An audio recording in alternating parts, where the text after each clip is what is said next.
datarmu menyembahmu. Haleluya, haleluya. Terima kasih Bapa, kami tanti-intinya bersyukur untuk kebaikan-Mu yang Tuhan sudah nyatakan dalam hidup kami. Oleh karena kasih dan anugerah-Mu saja Tuhan, kami boleh ada sebagaimana kami ada hari ini. Kami bersyukur Tuhan, kami bisa kembali datang kepadamu. Kami boleh beribadah, meninggikan dan memuliakan Engkau di tempat ini Tuhan. Terima kasih dan hari ini Tuhan, biarlah pujian penyembahan yang kami naikkan kepadamu dapat menjadi dupa yang harum, yang menyenangkan, yang menyukakan hati Tuhan. Dan terlebih dari itu Tuhan, kami juga rindu, kami haus, kami lapar Tuhan akan kebenaran firman-Mu. Tuhan, biarlah Engkau memuaskan setiap kami Tuhan, supaya kami bisa merasakan kuasa firman-Mu dalam hidup kami. Kami bisa merasakan jamaah dan lawatan Tuhan melalui kebenaran firman-Mu hari ini. Urapi setiap kami Tuhan, sehingga setiap kami bisa menerima, bisa mendapatkan sesuatu yang indah, yang terbaik daripada Tuhan melalui kebenaran firman-Mu. Urapi hamba-Mu Tuhan yang akan menyampaikan firman-Mu. Biarlah kuasa Roh Kudus menaungi hamba-Mu Tuhan, supaya setiap perkataan yang keluar dari bibir lidah hamba-Mu adalah perkataan firman Tuhan yang membangun, yang meneguhkan iman jemaat-Mu di tempat ini. Terima kasih Tuhan, kami tahu ketika kami tidak fokus kepada kebenaran firman-Mu, ada oknum yang coba mengalihkan pikiran dan perhatian kami, itu kuasa-kuasa kegelapan setan iblis. Kami patahkan, kami hancurkan kuasa itu di dalam nama Yesus. Biarlah kuasa Roh Kudus menguasai hidup kami, menguasai pikiran dan hati kami, supaya kami tetap fokus kepada kebenaran firman-Mu. Sehingga tidak ada satu benih firman yang dicuri dari kami Tuhan, dari kuasa kegelapan. Terima kasih Tuhan, di dalam nama Yesus kami sudah berdoa dan mengucap syukur. Haleluya, sama-sama katakan amin. Shalom. Haleluya, silakan duduk Bapak Ibu yang dikasih Tuhan. Haleluya, hari ini kita bersyukur kita bisa kuat, sehat, itu adalah anugerah Tuhan. Ya, kita hari ini memasuki bulan minggu pertama di bulan Mei, ya, tidak terasa. Untuk secara khusus untuk gereja kita, tanggal 2 Mei kemarin kita adalah hari ulang tahun yang ketiga buat gereja GBI Lewikar, saudara yang kasih Tuhan. Kalau ini saya boleh bersaksi, saudara yang kasih Tuhan, begitu luar biasanya kasih Tuhan membela, menyertai pekerjaan Tuhan di Karanganyar ini, karena saya dan juga pengerja di tempat ini merasakan betul bagaimana sulitnya, beratnya menghadapi tantangan ya, untuk supaya pelayanan di tempat ini bisa berjalan, saudara. Ya, ada banyak ya rintangan, tantangan yang kita hadapi. Secara khusus adalah bagaimana ada orang-orang yang coba ya berkali-kali menghentikan pelayanan di tempat ini, ibadah di tempat ini. Kita didatangi berapa kali ya supaya tidak ada ibadah di tempat ini, saudara. Dilarang, semua kegiatan dilarang, saudara yang kasih Tuhan. Dan akhirnya puncaknya itu saya disidang, saudara ya. Saya diperhadapkan dengan sidang, dengan forum, saudara yang kasih Tuhan, dan saya diadili di sana, saudara. Ya, dan saya diintimidasi, saudara. Tetapi puji Tuhan, kami tetap berjalan seperti biasa, ibadah seperti biasa, dan tidak sampai di situ juga tetap ada gangguan setiap minggu, setiap ibadah ya, ada sesuatu keributan yang dibuat di depan tempat ibadah ini, tetapi kita tetap bersabar, kita tetap berharap sama Tuhan saja, dan akhirnya satu persatu, hari demi hari mereka udah capek ya mengganggu kita, saudara. Ya, dan saya melihat ada kesabaran, ada ketekunan dari jemaat GBI Lewikar, dan terlebih lagi keberanian yang begitu luar biasa. Coba bayangkan, saudara, kalau saya cuma bertahan sendiri pada waktu itu, yang nggak ada backup yang pengerja saya, nggak ada yang jemaat yang tetap setia hadir, juga pelayanan ini akan mengalami gangguan, saudara. Tapi saya melihat kuasa Roh Kudus itu luar biasa, memberikan keberanian, baik saya sebagai gembala, baik itu pengerja, baik itu jemaat. Sekalipun kita ada dalam intimidasi, tekanan, tapi kita tetap melakukan ibadah dengan sukacita. Tidak ada yang merasa ketakutan, saudara ya. itu luar biasa. Dan memang kuasa Tuhan itu luar biasa. Seperti Roh Kudus memberikan keberanian kepada Petrus, Roh Kudus yang sama juga memberikan keberanian kepada kita di tempat ini. Dan Tuhan memberikan kemenangan buat kita. Amin. Ya, sering kasih Tuhan. Kita bersyukur sampai hari ini di bulan Mei ini kita sudah tahun yang ketiga, saudara. Dan doakan supaya mungkin tahun-tahun ini kita bisa pindah ke tempat yang baru, saudara, dan kita nanti lebih bisa bebas untuk atau menata ruangan, mau dibikin apa di sana kita bisa, saudara ya. Kalau di sini memang kita terkendala karena ini bukan milik kita sendiri, jadi kalau kita mau merombak-rombak juga mikir, saudara. Nanti mengembalikannya juga, saudara. Karena saya pernah udah izin mau rombak ke sana, itu saya tanya sama tukang, hampir 40 juta mintanya, saudara. Dan nanti kalau kita nggak pakai, kita harus kembalikan lagi. Aduh, belum nanti tambah daya lagi kalau kita pakai AC. Tapi kalau di tempat yang baru di sana, kita bebas, saudara yang kasih Tuhan ya. Kita mau rombak, mau besarkan itu ya tergantung kita, saudara. Bahkan kemarin saya renovasi di sana pelan-pelan. Memang itu setiap saya datang ke sana itu nggak fokus untuk berberes, saudara, berbenah, saudara. Tapi saya belajar untuk bersosialisasi, saudara, dengan ya lingkungan di sana. Setiap ada orang yang melintas, kita senyum, kita sapa. Bahkan Pak RT lagi jualan, kita Pak RT gitu kan. Jadi udah sehari-hari kalau saya di sana udah lingkungan di situ udah kenal. Bahkan di samping itu sekarang lagi direnovasi, saudara, kita punya tetangga. Dan waktu kita beli rumah di sana kan itu perencanaan itu kan ada hooknya gitu kan. Ternyata setelah jadi, ternyata kita lihat nggak ada hooknya, saudara yang kasih Tuhan. Dan mungkin secara manusia agak kecewa ya, gimana ini ya, buat gereja ini jadi nggak bisa diluasin, gimana. Tapi kemarin, saudara, tetangga itu udah terus terang sama, Om, kalau Om ini mau beli rumah saya juga nggak apa-apa. Kalau nih, saya udah bobok Om, saya udah pindahin itu kamar mandi yang di sini itu nempel sama dinding saya, udah dipindahin ke sana. Jadi kalau Om mau beli, tinggal bobol ini Om, tinggal gitu. Jadi ada Tuhan itu kasih sesuatu yang luar biasa.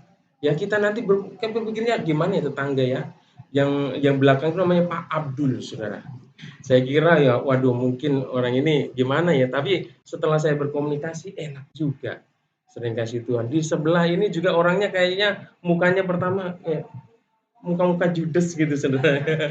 Tapi puji Tuhan setelah kita komunikasi, juga komunikasinya baik dan malah tawarkan. Aduh, saya bilang ya nanti kalau ada berkat lah ya. Ya nggak apa-apa Om, setelah 5 tahun atau berapa tahun. Supaya nanti kalau Om mau beli, silahkan Om, katanya. Ya, kita berdoa supaya kita sama-sama diberkati, saya bilang. Saya diberkati, Bapak juga saya yang diberkati, mungkin rumah segitu Bapak udah nggak ini lagi, nggak cukup lagi. Mungkin Bapak mau ini kan, beli yang lebih besar, ya gitu kan. Kita saling mendoakan, saudara yang kasih Tuhan. Itu cara-cara Tuhan yang luar biasa. Puji Tuhan ya, untuk lingkungan kanan kiri udah oke lah, saudara yang kasih Tuhan. Dan Pak RT juga sudah berkomunikasi. Tapi kembali tetap kita mengandalkan Tuhan, karena kita nggak tahu strategi iblis itu, kuasa gelap itu untuk menghalang-halangi pekerjaan Tuhan itu nggak bisa kita prediksi, saudara. Tetap kita mengandalkan Tuhan. Kalau kita andalkan Tuhan, kalau Tuhan yang memulai, tidak satupun orang dapat menghambat. Amin. Yang kalau Tuhan sudah buka, tidak ada satu kuasa pun yang dapat tutup. Saya yakin dan percaya kalau ini pekerjaan Tuhan, Tuhan yang akan berjalan di depan kita, dan Tuhan akan membuka pintu-pintu yang tertutup bagi kita. Haleluya. Ya, hari ini Bapak yang kasih Tuhan, saya ingin mengajak kita untuk sama-sama belajar firman Tuhan. Saya memberi tema renungan saya adalah keselamatan hanya ada di dalam Kristus, saudara. Ya. Kenapa tema ini saya angkat, saudara? Keselamatan hanya ada di dalam Kristus.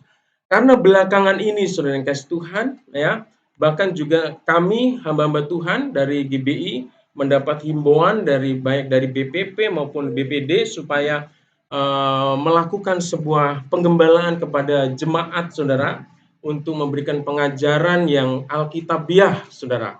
Karena sekarang lagi merebak atau sedang viral namanya, ada yang mungkin di sini ada yang Kristen progresif.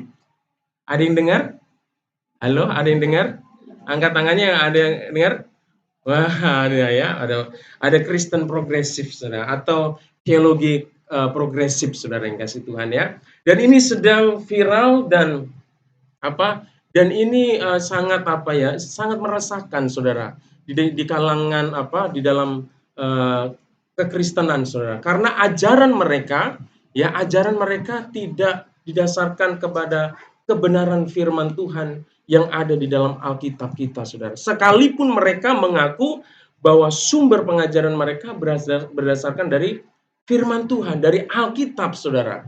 Makanya mereka mengklaim bahwa mereka adalah Kristen progresif, ya. Jadi bukan ada Kristen Protestan, Katolik, ya, karismatik, tapi ada Kristen progresif, saudara. Oleh karena itu, saya ingin ini hanya salah satu mengkanter dari apa yang sebenarnya hanya salah satu dari apa yang menjadi keyakinan mereka. Tapi keyakinan yang mereka sebarkan itu kita sebagai orang percaya harus berhati-hati karena itu bisa merusak pengajaran yang sangat esensi, yang sangat dasar ya di dalam kekristenan, saudara. Ya, kalau bicara tentang Kristen progresif, saudara, ini ada dua aja yang saya mau soroti, saudara. Yang pertama itu mereka adalah para yang punya keyakinan bahwa mereka berharap bahwa perbuatan baik saja yang dapat berharap bahwa perbuatan baik saja yang dapat menyelamatkan mereka. Sementara mereka menolak karunia untuk hidup kekal melalui iman kepada Yesus Kristus saja, saudara.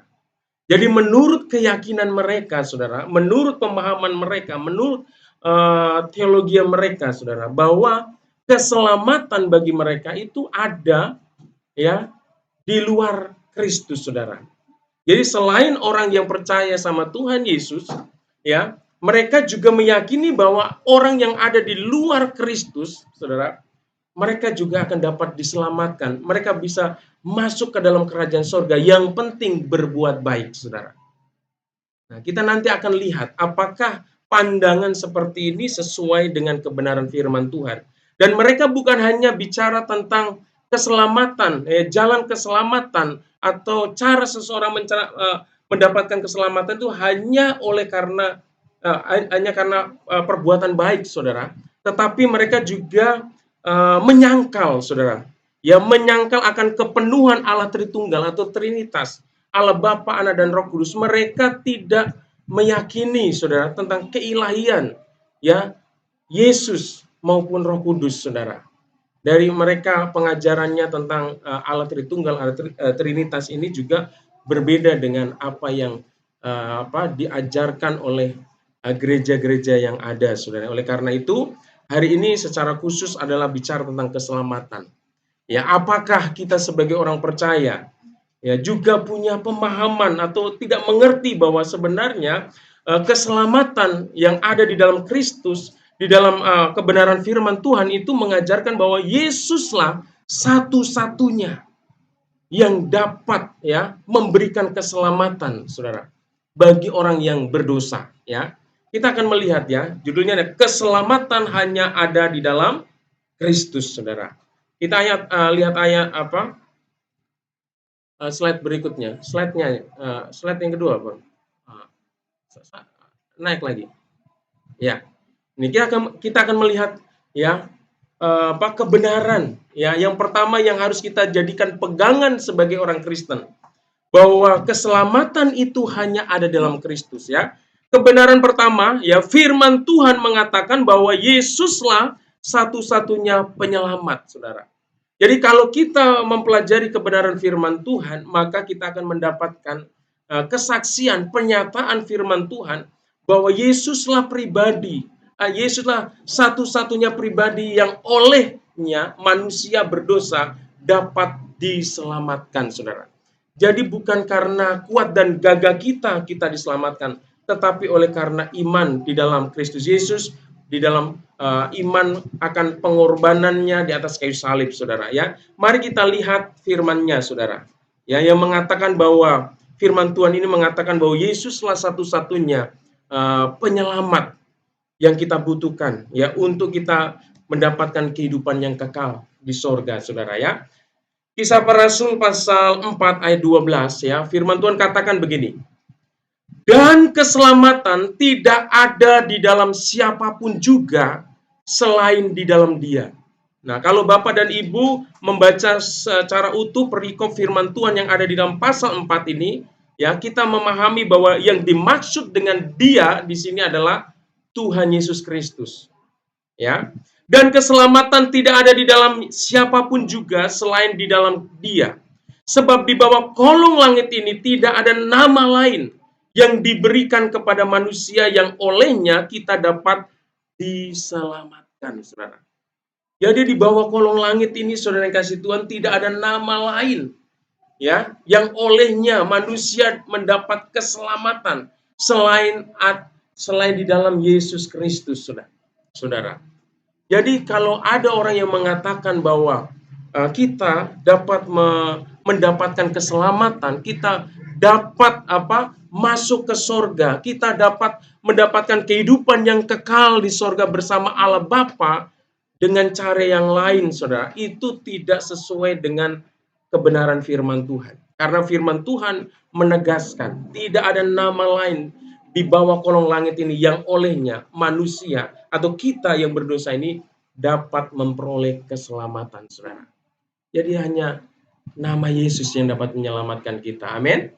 Saudara yang kasih Tuhan. Ya, ayat yang kedua, ya, itu adalah kesaksian Rasul, saudara ya. Tetapi Yesus sendiri ini memproklamirkan, memperkatakan secara langsung, ya.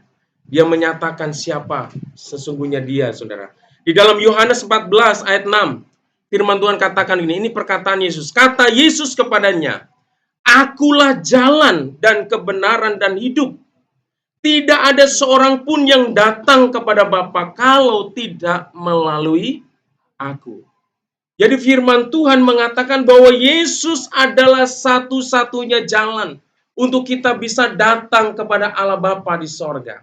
Yesus adalah salah satu-satunya jalan untuk kita bisa datang, kita masuk dalam kerajaan sorga, saudara. Tidak ada melalui pintu yang lain.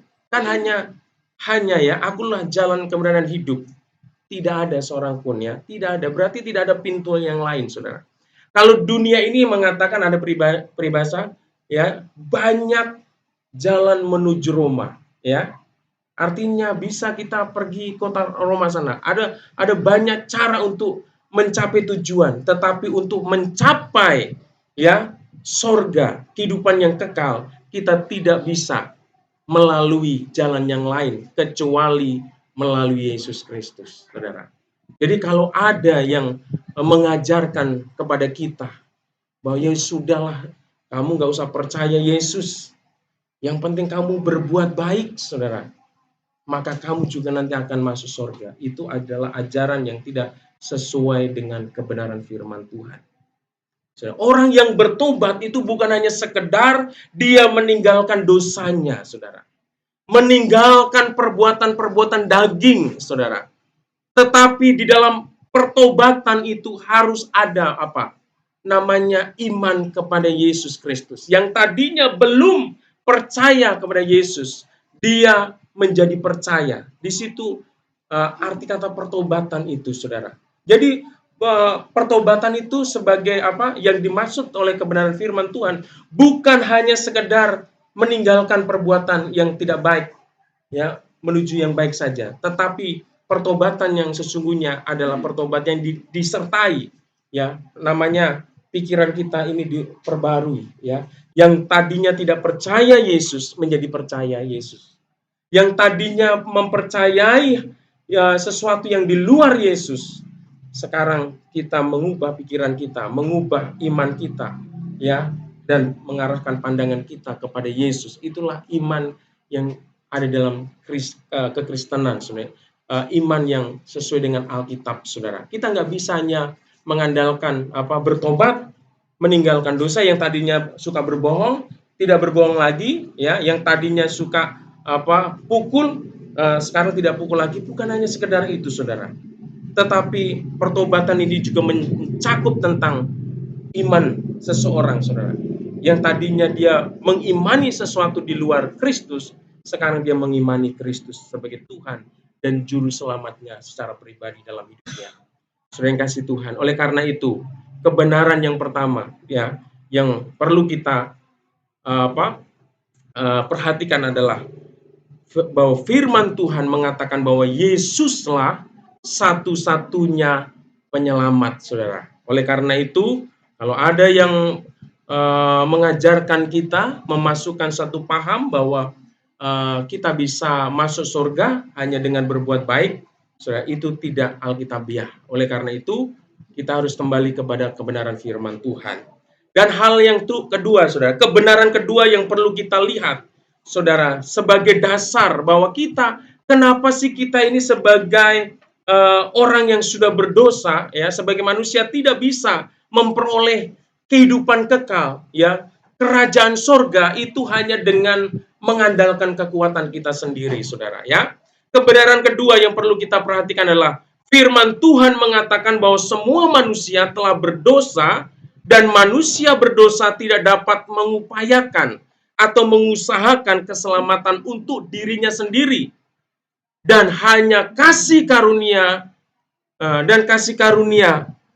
Allah, ya, manusia diselamatkan oleh iman kepada Yesus Kristus. Iman artinya meyakini akan pengorbanan Yesus di atas kayu salib, saudara, ya. Kita akan lihat kebenaran firman Tuhan, ya, bahwa menurut kebenaran firman Tuhan yang kedua ini, fakta yang pertama adalah karena semua manusia itu sudah berdosa. Ya, dan orang yang berdosa itu tidak bisa berjuang, mengusahakan untuk bisa mencapai hidup kekal itu hanya dengan mengandalkan kekuatannya sendiri, ya, perbuatan baiknya sendiri. Tetapi yang ketiga itu hanya oleh karena kasih karunia di dalam Yesus Kristus, manusia itu mendapat keselamatan. Kita lihat ayat firman Tuhannya. Next, Bang. Next. Oke, ya, kecil ya. Oke, kita lihat pernyataan firman Tuhan tentang manusia, saudara, ya.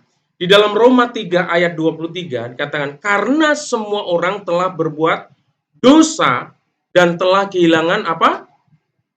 Kemuliaan Allah, ya. Menurut Roma 3:23 dikatakan semua orang telah berbuat dosa. Kenapa semua manusia telah berbuat dosa? Saya mau ingin, ya, membuktikan sebenarnya. Sebenarnya di sini siapa yang nggak pernah berbuat dosa? Angkat tangannya. Halo? Ada yang nggak pernah berbuat dosa? Ternyata firman Tuhan ini benar loh, ya. Bahwa ternyata semua orang telah berbuat dosa dan telah kehilangan kemuliaan Allah, saudara. Ya, Bapak Ibu yang dikasih Tuhan, ya. Ini kebenaran firman Tuhan yang tidak bisa disangkal oleh siapapun, saudara. Bahwa semua manusia telah berbuat dosa. Kenapa semua manusia telah berbuat dosa? Ya, karena dia telah mewarisi dosa dari Adam dan Hawa. Ketika Adam dan Hawa ini jatuh dalam dosa, otomatis, saudara, dosa itu nggak cuma berhenti kepada Adam dan Hawa, tapi itu dosa itu diturunkan, saudara. Kita ini diperanakan dalam dosa. Ya, kita ini diperanakan di dalam dosa, saudara. Makanya anak kecil, saudara yang kasih Tuhan, walaupun nggak kita ajari nakal, saudara, aduh, ampun dah, ya. Nggak ada yang anak kecil kita ajarin nakal, kan? Nggak ada anak kecil kita ajarin sesuatu yang tidak baik.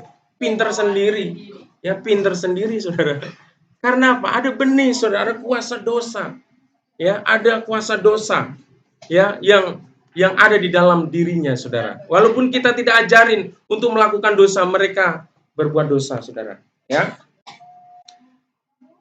Terus apa, saudara yang kasih Tuhan, dengerin. Jadi Adam dan Hawa, kejatuhan Adam dan Hawa dalam dosa itu bukan hanya mendatangkan hukuman secara hukuman dunia yang sementara ini, saudara. Mereka memang diusir dari Taman Eden. Mereka mengalami kesakitan. Mereka mengalami jerih payah, saudara, kesusahan untuk mencari mata pencarian. Pokoknya penderitaan mereka alami. Tetapi orang yang berdosa itu penderitaannya bukan hanya di muka bumi ini saja. tetapi akan juga sampai masuk dalam kekekalan, saudara. Ya, di dalam Roma 6 ayat 23, firman Tuhan kata, sebab upah dosa ialah maut. Maut di sini adalah hidup kekal di api neraka, saudara. Bukan maut di sini berarti ketabrak kereta, bukan, saudara. Atau ketabrak kontainer, enggak itu, saudara. Tapi maut ini bicara tentang kehidupan kekal yang mengerikan di api neraka, saudara. Itu orang berdosa, saudara. Dan kenyataannya begini, saudara, ya, bahwa orang yang berdosa ini sebenarnya tidak mampu dia mengupayakan dan mengusahakan ya dirinya untuk bisa mencapai hidup kekal dengan kekuatannya. Saudara yang kasih Tuhan, saya memang nggak tulis di situ. Kalau Bapak dan Ibu boleh baca di dalam kitab Roma, ya.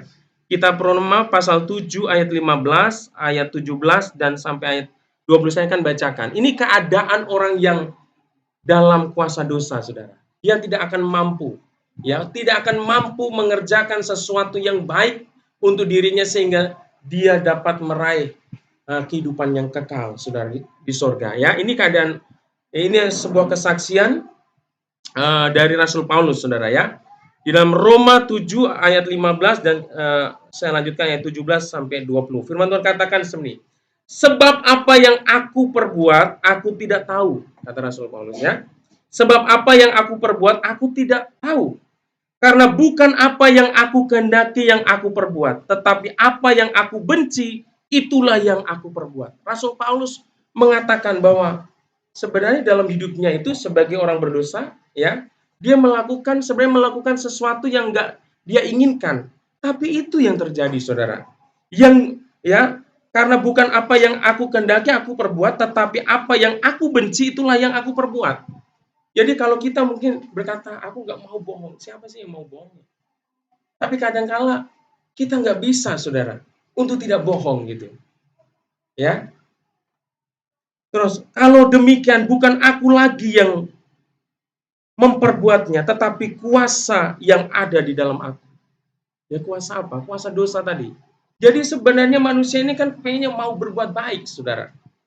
Mau jujur, mau mengasihi, mau mengampuni, ya, mau saling memperhatikan, mau rendah hati, saudara. Tetapi kenyataannya, saudara, banyak yang jatuh, saudara. Ada yang mau setia melayani, mau setia kepada Tuhan, tapi kenyataannya mereka nggak bisa, saudara. Karena apa? Dikatakan, aku menginginkan yang baik, tetapi yang tidak baik itu yang justru yang aku lakukan, saudara. Jadi kalau aku melakukannya itu bukan karena kehendakku, ya, tapi ada sesuatu yang lain, itu kuasa dosa tadi, ya. Sebab aku tahu bahwa di dalam aku, yaitu di dalam aku sebagai manusia, tidak ada sesuatu yang baik. Sebab kehendak memang ada di dalam aku, tetapi bukan hal berbuat apa yang baik. Sebab bukan apa yang aku kehendaki, yaitu yang baik yang aku perbuat, melainkan apa yang tidak aku kehendaki, yaitu yang jahat yang aku perbuat. Jadi jika aku berbuat apa yang tidak aku kehendaki, maka bukan lagi aku yang memperbuatnya, tetapi dosa yang diam di dalam aku. Ini keadaan orang yang berdosa, saudara. Ya, dia dikuasai dosa. Dia ingin melakukan yang baik, tetapi dia nggak punya kemampuan, nggak punya daya, saudara. Ya, orang yang ada di dalam Tuhan, di luar Tuhan, ya, tidak bisa mengandalkan kekuatannya untuk melakukan sesuatu yang baik sehingga dia bisa menjadi pribadi yang berkenan, yang menjadi pribadi yang bisa meraih hidupnya kekal dengan keadaan yang seperti itu, saudara, ya. Oleh karena itu, karena ketidakberdayaan manusia itu, saudara, Tuhan menyatakan kasih karunia-Nya. Ya, saya selalu melukiskan orang yang berdosa itu seumpama seorang yang terjebak di lumpur hidup, saudara. Ya, mungkin di sini ada yang pernah melihat lumpur hidup, yang mungkin yang di kampung, yang pernah di kampung, ada ya Pak ya, Pak Sitorus pernah ya? Ya, kalau Pak Markus pernah? Ada nggak di sana? Nggak tahu ya, lumpur hidup. Bapak Yesus, kalau saya masih pernah, saudara, melihat dan juga orang yang ada di sana. Jadi ada itu di sawah, kalau sawah itu Ada daerah-daerah khusus, saudara. Jadi kita hentak di sini, saudara, getarannya itu udah sampai sana, saudara. Berarti di sana itu lumpurnya itu benar-benar dalam, saudara. Kalau orang tenggelam di air, dia masih bisa berenang, saudara. Tapi kalau tenggelam di lumpur, saudara, bagaimana bisa berenang, saudara? Semakin dia berusaha, makin ke dalam, saudara. Makanya kalau di daerah kami itu di Jawa pernah dulu ada sawah yang seperti itu, saudara. Orang kalau nanam padi tetap ditanemin, tapi dia nggak jalan kaki, pakai gedebok pisang itu, saudara. Jadi kayak sampan juga jadinya, tapi itu bukan air, lumpur, saudara. Tetap ditanamin, saudara. Tapi jangan coba-coba ya tanpa alat bantu kita terjun ke situ, bisa mati kalau kita nggak ada yang nolong, saudara. Jadi orang yang berdosa itu seperti itu, saudara. Orang yang sedang terperosok di lumpur hidup, ya, dia tidak bisa berusaha dengan kekuatannya sendiri. Semakin berusaha, dia akan semakin tenggelam, saudara. Orang yang berdosa yang coba untuk mengandalkan kekuatannya, kesalehannya, kebaikannya untuk masuk ke sorga akan depresi, saudara, akan frustasi. Karena apa? Semakin dia mau berbuat baik, justru dosa yang dia lakukan, saudara. Nggak mampu, saudara. Sama seperti orang yang terperosok di lumpur hidup tadi. Semakin dia goyang, saudara, ya, makin ke dalam, makin ke dalam, makin ke dalam. Kalau tidak ada orang yang di pinggir dan mau menolong dia, saudara, maka dia anak innalillahi, saudara, ya. Mati, saudara. Perlu supaya orang itu selamat, dia harus dilemparkan mungkin sebatang kayu, saudara. Tapi jangan kena jidatnya, saudara. Kalau kena dilempar begini, kena jidatnya, mati di sana. Belum mati, saudara. Ini dilempar, ya, mungkin itu ranting atau batang atau tali, saudara, supaya dia bisa ditarik, saudara. Dia perlu penyelamat, juru selamat. Manusia yang berdosa juga perlu namanya juru selamat, saudara, untuk menyelamatkan hidup kita. Kita tidak bisa, saudara, ya, kita tidak bisa meraih keselamatan dengan kekuatan kita. Kita perlu juru selamat. Makanya Yesuslah satu-satunya yang menjadi juru selamat bagi kita, saudara. Makanya kita bersyukur kalau hari ini kita memiliki iman kepada Tuhan. Itu artinya hati kita sudah dibuka. Artinya kasih karunia dinyatakan dalam hidup kita. Iman kita itu bukan karena kita hebat, saudara, tapi itu bentuk kasih karunia. Karena banyak orang yang mendengar firman, banyak orang yang mendengar Injil, tetapi mereka masih tertutup dan tidak menerima anugerah itu. Tapi kalau hari ini kita punya iman kepada Yesus, itu bukti kasih karunia Tuhan juga, saudara, ya. Efesus, ya, Efesus 2 ayat 8 dan 9, saudara, ya. Sini perhatikan. Sebab karena kasih karunia kamu diselamatkan oleh iman. Ya, itu bukan hasil usahamu, tetapi pemberian Allah. Jadi iman Kristen meyakini bahwa keselamatan yang kita terima, ya, adalah karena kasih karunia, saudara. Karena pemberian Tuhan. Ya, bukan karena hasil usaha kita. Ya. Lalu apa perlunya kita berbuat baik, Pak? Kalau kita diselamatkan karena kasih karunia, ya. Kalau gitu nggak perlulah berbuat baik. Nggak perlulah kasih persembahan, nggak perlulah melayani, nggak perlulah bersikap ramah, nggak perlulah kita membangun relasi. Yang penting kita percaya aja sama Yesus, kan kasih karunia. Tidak, saudara. Hidup kita yang sudah diselamatkan, ya, harus kita memiliki hidup yang mau memuliakan Tuhan. Amin. Tapi ketika kita melakukan segala sesuatu, saudara, yang kita lakukan dalam hidup, berbuat baik, beribadah setia, itu bukan karena kita ingin mencari keselamatan, saudara. Tetapi itu adalah sebagai wujud bentuk kasih karunia, kasih kita kepada Tuhan, wujud ucapan syukur kita, wujud syukur kita kepada Tuhan, saudara. Bukan karena kita sedang mencari pahala, sedang mencari sesuatu yang kita jadikan bekal nanti untuk bisa masuk ke dalam kerajaan sorga, saudara. Tapi kita berbuat baik itu karena meresponi kasih karunia Tuhan tadi, sebagai ucapan syukur, saudara, ya. Dikatakan ayat 9, itu bukan hasil pekerjaanmu. Kita diselamatkan itu bukan karena hasil pekerjaan kita. Bukan karena banyaknya persembahan yang kita berikan. Bukan karena begitu aktifnya kita melayani, saudara. Bukan, saudara. Tetapi itu karena pekerjaan Tuhan, karya Tuhan yang Tuhan nyatakan dalam hidup ini. Jadi itu bukan hasil pekerjaanmu. Jangan ada orang yang memegahkan diri, saudara. Jadi kita sebagai orang Kristen, ya kita memperoleh hidup kekal bukan karena kuat dan gagah kita, bukan karena usaha, upaya yang kita kerjakan, saudara.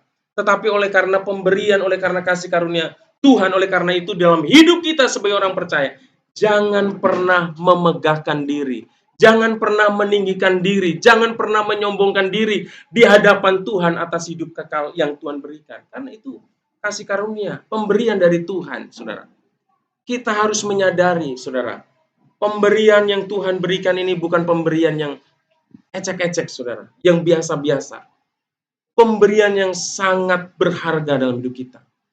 Oleh karena kita tidak mampu meraihnya, tidak mampu memperjuangkannya dengan usaha kita, maka itu diberikan kepada kita, saudara. Oleh karena itu, sebagai orang percaya, sebagai orang Kristen, sebagai orang yang mendapat kasih karunia Tuhan, kita harus senantiasa bersyukur untuk kebaikan Tuhan ini, saudara. Ya, jangan pernah mengingkari bahwa keselamatan itu adalah anugerah yang Tuhan berikan. Dan itu Tuhan berikan melalui sesuatu yang sangat-sangat menyakitkan, saudara. Ya, itu yang kebenaran yang kedua yang perlu kita perhatikan, ya, bahwa Yesus itu adalah juru selamat kita satu-satunya, ya.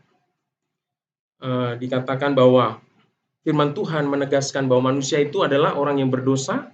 Ya, orang yang berdosa itu tidak dapat berdaya untuk mengupayakan keselamatannya sendiri, dan keselamatan itu hanya kita peroleh melalui kasih karunia Tuhan, saudara.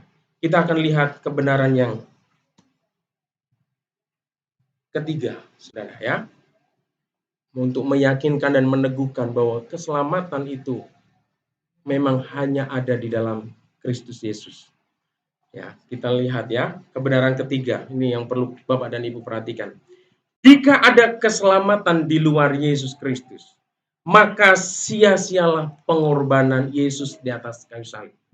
Saudara, kalau ada, saudara, yang meyakini bahwa ada keselamatan di luar Yesus, maka pengorbanan Yesus di atas kayu salib itu menjadi sia-sia.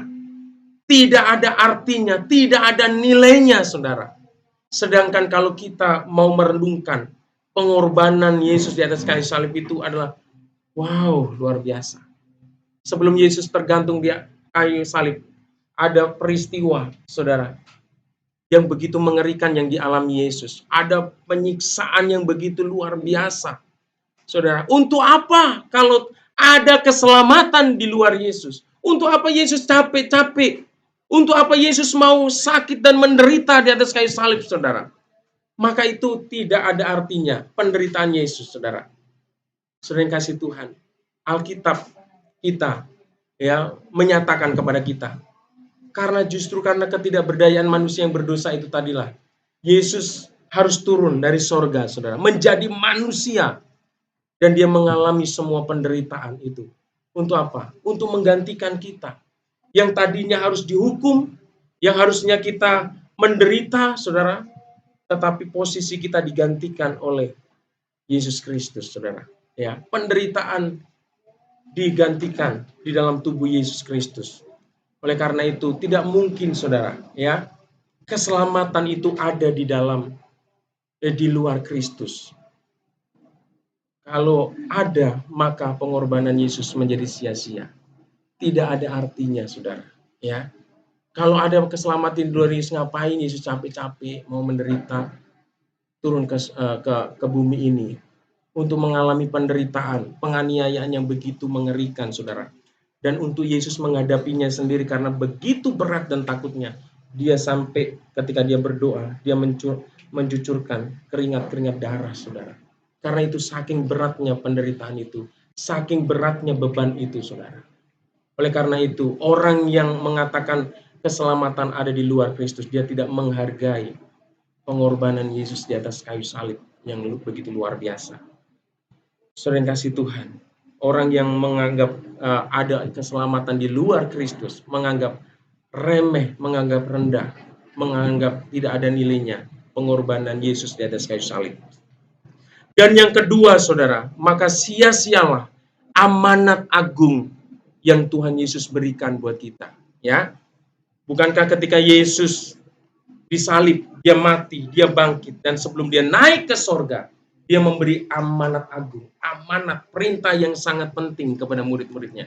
Untuk apa? Untuk pergi, saudara, untuk menjadikan semua bangsa muridnya, untuk supaya dibaptis, saudara, diajar untuk melakukan apa yang dilakukan oleh Yesus, saudara. Ya, kita lihat, kita baca di dalam Matius 28 ayat 19 sampai 20. Firman Tuhan katakan begini, ya.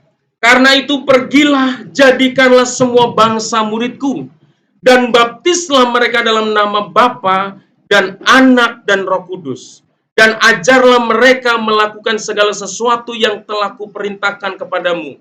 Dan ketahuilah, aku menyertai kamu senantiasa sampai kepada akhir zaman. Bapak Ibu yang dikasih Tuhan, kalau ada keyakinan, saudara, ada paham yang mengatakan bahwa ada keselamatan di luar Kristus, bukan hanya pengorbanan Yesus di atas kayu salib menjadi sia-sia, tetapi amanat Tuhan Yesus menjadi sia-sia, tidak ada artinya, tidak ada nilainya, saudara. Ya, justru karena tidak ada keselamatan di luar Kristus, di luar Kristus, maka amanat agung ini menjadi, ya, amanat yang begitu penting bagi kita sebagai orang percaya. Untuk apa? Melakukan perintah amanat agung. Makanya di GBI selalu apa? Menuntaskan amanat agung Tuhan Yesus. Itu yang menjadi kerinduan kita. Memberitakan Injil kepada sebanyak mungkin orang. Supaya setiap orang yang tidak mendengar Injil, mereka mendengar anugerah keselamatan di dalam Kristus Yesus. Supaya apa? Supaya mereka bisa juga mengalami kasih karunia. Boleh diselamatkan, saudara. Kalau ada keselamatan di luar Kristus, maka sia-sialah Rasul Paulus. Saudara, capek-capek, saudara, kalau Bapak dan Ibu itu mempelajari kehidupan Rasul Paulus sebagai hamba Tuhan, sebagai penginjil, sebagai pemberita kabar baik, saudara. Dia masuk penjara, dia dicambuk, didera, saudara. Dia mengalami kelaparan, dia mengalami penghinaan, mengalami banyak siksaan, saudara. Kalau ada keselamatan di luar Kristus, ngapain Rasul Paulus capek-capek harus mau menderita, mempertaruhkan nyawanya untuk Injil, saudara. Demikian orang-orang percaya di abad-abad pertama kekristenan, ya, berkembang, saudara. Itu ada banyak, saudara, nyawa melayang gara-gara memberitakan Injil, saudara. Ada banyak martir, saudara. Ya, di Indonesia pun ada martir, saudara, ya. Ya, kalau kita pelajari tentang sejarah penginjilan di Tanah Batak juga sama. Sebelum No Mention itu ada juga yang jadi martir, saudara. Saudara, tapi darah martir itu diperhitungkan oleh Tuhan. Ya, sampai sekarang orang Batak dimenangkan bagi nama Tuhan. Saudara kasih Tuhan. Oleh karena itu, hari ini, saudara, ya, kita harus meyakini, kita harus berdiri kepada kebenaran firman Tuhan, bahwa keselamatan tidak ada di dalam siapapun kecuali dalam Yesus. Amin. Kita bersyukur, saudara, ya, kita ada di dalam anugerah Tuhan, ya, sudah punya iman, menerima kasih karunia dari Tuhan. Jadi kalau ada yang mengatakan seperti yang saya jelaskan tadi, ya, yang terkenal sekarang Kristen progresif, saudara, ya, kalau saya ditanya beberapa waktu yang lalu, memang sebenarnya ini udah beberapa, mungkin sebulan atau berapa, ya, ini saya dapat himbauan dari BPP, dari BPD, supaya memang setiap gembala itu untuk sedikit memberikan pencerahan, saudara, ya. Takut-takutnya ada yang kita ini tertarik dengan pengajaran-pengajaran yang sedang berkembang, sedang viral, saudara. Tapi pada beberapa hari yang lalu, ban saya lagi kempes ngantar si Nice, saudara. Saya nambal, kebetulan di Margestorus juga, di sana di Tamblang, saudara. Amang, katanya, ini dulu kan teman arisan juga, dia udah keluar, saudara. Amang, gimana? Ini akhir-akhir ini apa? Saya bilang, itu Kristen progresif. Iya, saya tanya, emang ada apa dengan Kristen progresif? Saya bilang, saya juga nggak terlalu menyimak, saudara, sebenarnya. Ya, kalau ada pengajaran-pengajaran yang nyeleneh-nyeleneh itu saya bukan tipe hamba Tuhan yang langsung saya pantang ini, enggak, saudara. Ya udah, kalau ada yang mengatakan ya seperti ini, saya langsung kantor dengan firman Tuhan aja. Apa kata firman Tuhan? Makanya kita sebagai orang Kristen jangan disibukkan ya, mungkin yang lagi viral-viral di ini YouTube. Tapi kita perlu punya persekutuan pribadi, baca firman Tuhan. Ya baca firman Tuhan. Memang kita punya tanggung jawab loh untuk pertumbuhan iman kita, supaya kita nggak disesatkan, saudara. Kalau kita disesatkan karena kita nggak punya dasar yang kuat, saudara. Mungkin kita sebagai jemaat awam, ya bacalah firman Tuhan itu, saudara. Karena sekarang ini bebas sekali kalau kita lihat di YouTube, saudara, ya banyak saudara pandangan-pandangan tentang kekristenan itu. Kita kembali kepada kebenaran firman Tuhan saja, saudara. Ya, jadi jangan fokus kepada yang aneh-aneh, saudara. Ya, saya sebagai hamba Tuhan nggak mau itu, saudara. Saya dikacaukan dengan hal yang aneh-aneh. Wah, yang sedang viral ini saya langsung pelajari. Nah, nanti saya nggak pelajarin Alkitab saya. Ya, saya lebih fokusnya. Ya, kalau ada yang ya udah, intinya apa? Yang diajarkan di sana apa? Ayo kita lihat kita berhadapkan dengan firman Tuhan. Kira-kira sesuai dengan firman Tuhan ya. Itu aja. Makanya pelajari yang asli aja ya, firman Tuhan ya. Kita nggak usah sibuk mempelajari yang tidak asli, yang tidak berdasarkan firman Tuhan. Ayo kita pelajari Alkitab kita, saudara ya. Oleh karena itu hari-hari ini mari Bapak Ibu Tuhan, kita perlu menjaga ya iman kita ya dengan membaca firman Tuhan, ya mungkin dengan ikut pool kita boleh sharing-sharing kalau ada sesuatu informasi yang di luar sana yang rasanya kok ini aneh boleh itu sharing-sharing, ditanyakan, boleh ya. Kalau saya bisa jawab, saya jawab sekarang, tapi kalau nggak bisa jawab nanti saya tanya guru saya juga. Ya, saya bukan kamus berjalan, atau saya juga bukan seperti Google ya. Langsung ditanya langsung keluar jawaban ya, saudara ya. Kita boleh kalau nggak tahu hari ini kita bisa mencari nanti ya, kita belajar bersama. Oke, Bapak Ibu kasih Tuhan, kebenaran firman Tuhan ini biarlah menjadikan kita sebagai orang Kristen yang selalu berpegang pada ajaran-ajaran sesuai dengan Alkitab ya, yang kita imani bahwa itu adalah firman Allah. Saudara ya, kalau kita tidak mencintai dan kita tidak memperhatikan Alkitab kita sebagai firman Tuhan, kita bisa digoncang sana goncang sini iman kita bisa tergoyahkan. Dan sebentar lagi kita akan masuk dalam perjamuan kudus, saudara yang kasih Tuhan. Dan sebelumnya kita akan mau menyanyikan satu pujian kata karena salibmu. Tapi sebelumnya saya akan bacakan firman Tuhan dulu ya, boleh instrumen boleh ini. Bapak yang kasih Tuhan, sebelum kita mengambil bagian dalam perjamuan kudus ini, sebaiknya kita menguji hati kita, saudara. Kalau mungkin sepanjang bulan ini ada sesuatu yang tidak berkenan kepada Tuhan, yang telah kita lakukan, ya kita mau datang sama Tuhan, supaya kita bereskan, saudara. Supaya ketika kita mengambil cawan dan roti di tangan kita, sebagai lambang tubuh dan darah Kristus, kita mendapatkan berkat di dalamnya. Ya, firman Tuhan katakan begini. 1 Korintus 11 ayat 27 sampai 31. Jadi barang siapa dengan cara yang tidak layak makan roti atau minum cawan Tuhan, ia berdosa terhadap tubuh dan darah Tuhan. Karena itu hendaklah tiap-tiap orang menguji dirinya sendiri dan baru sesudah itu ia makan roti dan minum dari cawan itu. Karena barang siapa makan dan minum tanpa mengakui tubuh Tuhan, ia mendatangkan hukuman atas dirinya. Sebab itu banyak di antara kamu yang lemah dan sakit dan tidak sedikit yang meninggal. Kalau kita menguji diri kita sendiri, hukuman tidak menimpa kita. Mari Bapak yang kasih Tuhan, kita siapkan hati kita. Saya undang Ibu Restauli untuk maju ke depan. Mari kita bangkit berdiri, kita mau nyanyi. Sebelum kita berdoa, kita nyanyi karena salibmu. Haleluya, haleluya.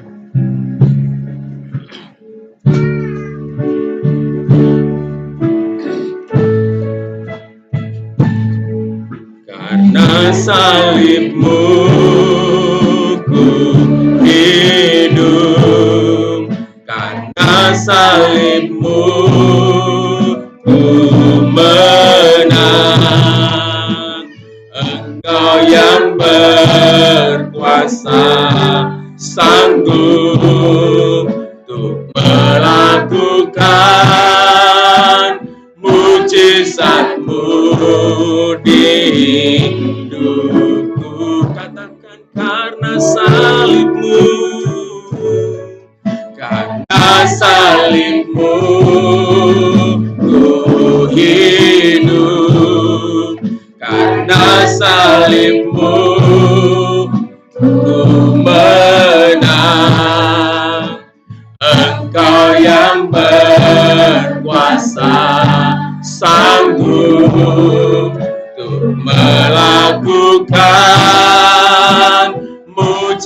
mujizat-Mu di hidupku. Lebih lagi katakan karena salib-Mu.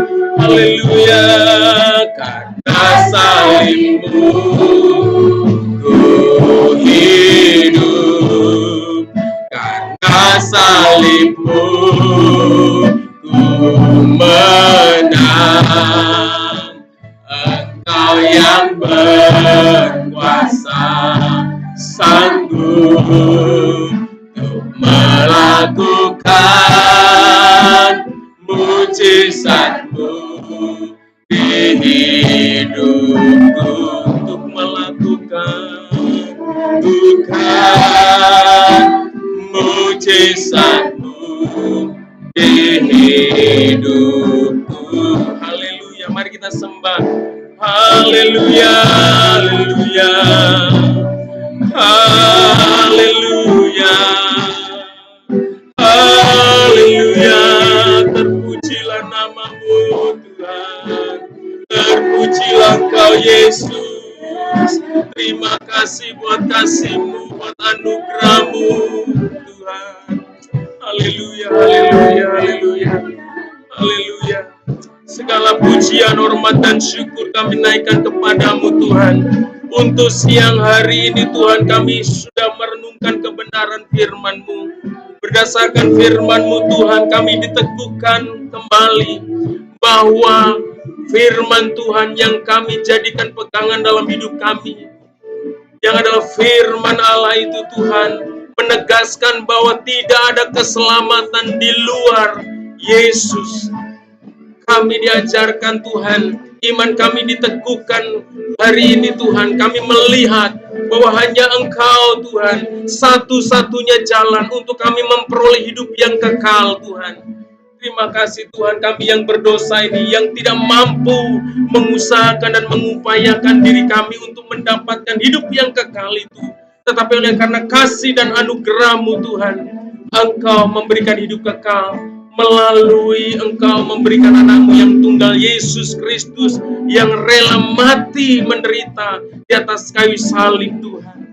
Tuhan, kami sungguh menghargai pengorbanan-Mu yang tiada taranya Tuhan bagi kami Tuhan. Kalau ada orang-orang Tuhan yang tidak menghargai akan pengorbanan-Mu, ada orang-orang yang tidak menyadari betapa luar biasanya kasih-Mu yang sudah Engkau nyatakan di atas kayu salib dengan mengatakan bahwa ada keselamatan di luar Engkau. Mereka sesungguhnya sedang melecehkan, sedang merendahkan nilai pengorbanan-Mu di atas kayu salib. Tuhan, hari ini Tuhan, berkati setiap kami supaya kami bisa Tuhan melihat dan memandang begitu berharganya pengorbanan-Mu di atas kayu salib Tuhan. Penderitaan-Mu yang sudah Engkau alami Tuhan, bahkan darah-Mu yang tercurah bagi kami, supaya hidup kami yang kotor, yang najis ini Tuhan, memperoleh bagian dalam kemuliaan-Mu di kerajaan sorga kelak Tuhan. Terima kasih Bapa, terima kasih. Kami bersyukur untuk kasih setia-Mu yang begitu luar biasa. Tuhan, hari ini kami juga akan mengadakan perjamuan kudus Tuhan, di mana perjamuan kudus ini Tuhan mengingatkan akan kasih-Mu yang luar biasa, di mana roti ini melambangkan tubuh-Mu yang terpecah-pecah Tuhan, yang terkoyak-koyak Tuhan oleh karena pemberontakan kami Tuhan. Bahkan anggur ini juga yang melambangkan darah-Mu yang tercurah, yang tertumpah oleh karena kenajisan dan kekotoran hidup kami karena dosa. Sehingga Engkau membasuh hidup kami Tuhan, membersihkan dosa kami Tuhan. Terima kasih Tuhan, sebelum kami mengambil bagian perjamuan kudus ini, Tuhan Engkau yang maha tahu, Engkau yang maha tahu apa yang kami lakukan sepanjang bulan ini. Kalau ada hal-hal yang tidak berkenan kepada Tuhan, ampuni kami Tuhan. Dalam perkataan kami, dalam tingkah laku kami, dalam perbuatan kami Tuhan, ampuni kami. Layakkan kami Tuhan, karena kami tahu bahwa Tuhan adalah Tuhan yang maha pengampun. Sebesar apapun dosa kami Tuhan, ketika kami datang merendahkan diri di hadapan-Mu, menyadari dosa kami dan meminta ampun kepada-Mu, Engkau mengampuni segala dosa kami. Terima kasih Tuhan. Kami merindukan, kami mengalami berkat Tuhan melalui perjamuan kudus ini. Iman kami dikuatkan, bahkan kami boleh merasakan aliran kuasa-Mu Tuhan melalui perjamuan kudus ini. Kalau ada yang sakit jemaat di tempat ini, kami boleh merasakan dan menikmati kuasa Tuhan melalui perjamuan ini. Yang sakit disembuhkan Tuhan, dipulihkan Tuhan. Yang lemah dikuatkan Tuhan. Yang pengharapan kami, kekhawatiran kami, Tuhan dilenyapkan dalam hidup kami Tuhan. Kami dibebaskan dari setiap belenggu-belenggu yang mengikat kami, yang tidak dapat bertumbuh dan tidak dapat melangkah untuk Tuhan. Kami dibebaskan sehingga kami bisa melangkah dengan kuat di hadapan-Mu Tuhan, untuk melakukan segala sesuatu yang Tuhan kehendaki dalam hidup kami. Terima kasih Tuhan, urapi hamba-Mu, urapi Bu Restauli yang akan menjalankan pelayanan ini Tuhan, supaya pelayanan ini boleh berjalan dengan baik dan nama Tuhan dipermuliakan bagi nama Tuhan. Haleluya, haleluya. Amin.